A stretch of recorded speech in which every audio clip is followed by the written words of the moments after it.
Hey, it's the firekeeper. Before we get into this, there are two things you should know. First, this story isn't new. I told it a long time ago on my old channel, back when I didn't really know how to control my voice or how to tell a story. So yeah, this is me, doing it right. Second, me and my editor, we're not working together anymore. No drama, no bad blood. He's just got his own path now. School, his own channel, his own life.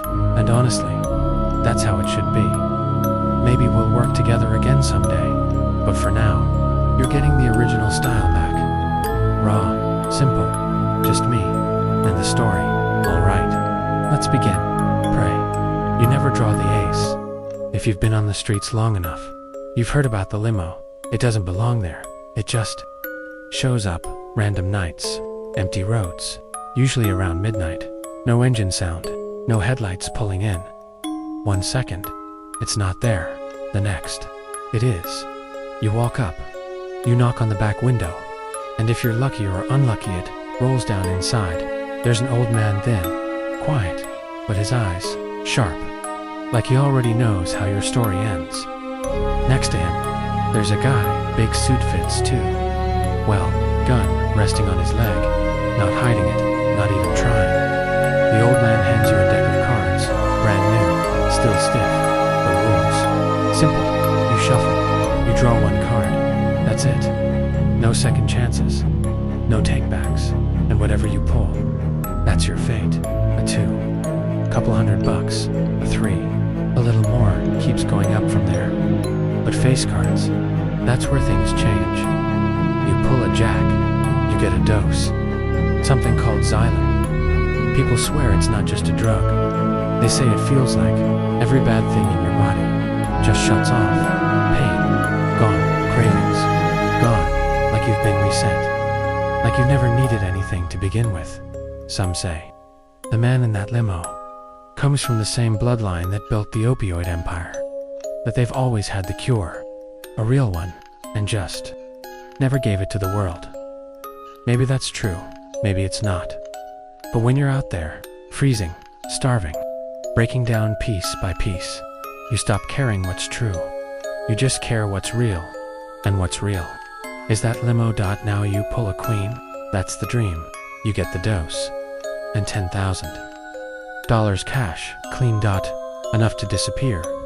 Start over somewhere warm, somewhere better, but a king. You don't walk away from that one. They shoot you. Right there. Clean, quick, and honestly, most people who knock on that window, they already knew that was a possibility. Bodies get found later, outside the city. Card pinned to their chest. And then, there's the ace. Yeah, you don't want that one, because the ace doesn't kill you. Not right away. It takes you for 30 days. You're gone. No one knows where. No one knows how. Some people come back, but they're not right. They talk, but nothing makes sense. Like their mind got left somewhere else. Some come back, missing fingers, toes, pieces of themselves. Others, they're still aware, still there, but their tongues are gone. Lips, cut clean. Like something made sure they couldn't tell anyone what they saw. Most of them don't come back at all, and the ones who don't, their fingernails, gone, every single one. Like they spent 30 days, scratching. Clawing, trying to get out of something. A box, a broom. Hell, maybe something worse. Some tried to run after drawing the ace. That was a mistake. I never thought I'd be the kind of person standing in front of that limo. But life doesn't really ask what you think. I had a job. Warehouse, 2 to 50 an hour. Nothing special, but it was enough. I had someone too. Then one mistake messed up my back. Bad pain doesn't just hurt, it changes you. I started taking Oxy, just to get through a shift. Then just to get through the day. Then, just to feel normal. Money ran out, job went with it. She left, everything else followed. I sold what I could, cut corners, did whatever it took. Still wasn't enough. 6 months later, I was living off whatever people were willing to give me. And when that stopped, I was out on the street, begging for coins, for scraps, for anything, to make the pain stop. Winter hit, hard storm, coming in 3 layers of gloves, and I still couldn't feel my fingers. They were turning purple. That's when I knew. I was out of options, so I went looking for the limo. I found it under an overpass. Dark, quiet, empty, no one else around, because everyone knows if you're standing near that thing, you've already made your decision. For a second, I almost turned around. Maybe there was still someone I could call, somewhere I could go. I tried to think, really, think names, faces, anyone, nothing. So, I walked up, and I knocked. The window slid down slow. The old man looked at me once. That was enough. You know the rules. I nodded. Didn't he? Trust my voice. He handed me the deck. My hands were shaking so bad, I almost dropped it.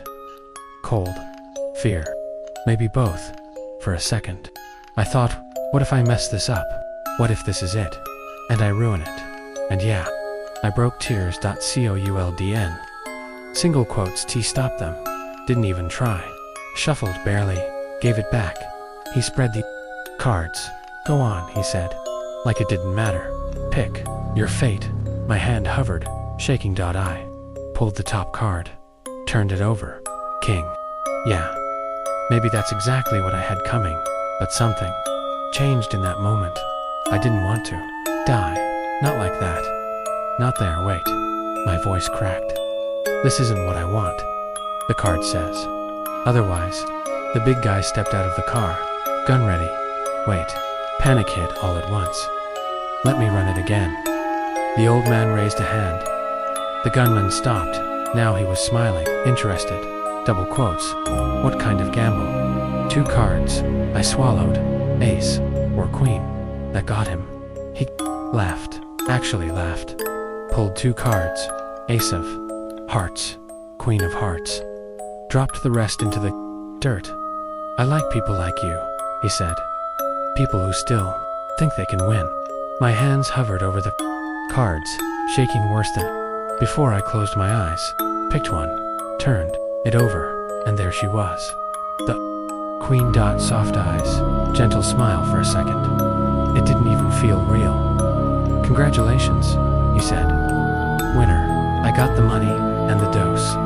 The second it hit my veins, everything stopped. The noise, the pain, the weight of everything. Gone, clear, for the first time in a long time. I could think. The limo disappeared, and I ran. Didn't stop until I reached a hotel. DoubleTree. Didn't care how much it cost. Got a room, turned on the hot water, sat there, letting it burn my skin. After all those freezing nights, it felt like heaven.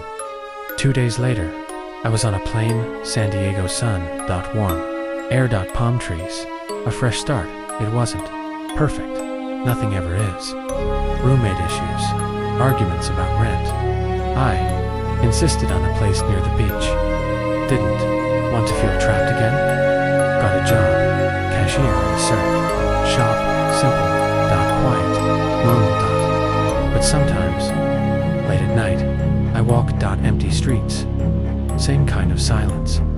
And I think about it. About that night. About that limo.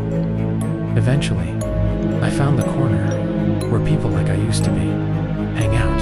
And the truth is, I feel closer to them than anyone else here. And yeah, there are rumors. That the limo shows up here to. Different city. Same game. Sometimes, I catch myself looking just to see if it's there. Waiting because I know who I was, and I know how easy it is to fall back in that limo. It never really leaves. It just waits for the moment. You run out of options again. Because once you knock on that window, you don't really walk away. You just wait for the next time. Alright, that's the story. If that stayed with you, you already know what to do. I'm the firekeeper. Stay out of the dark. I'll see you in the next one.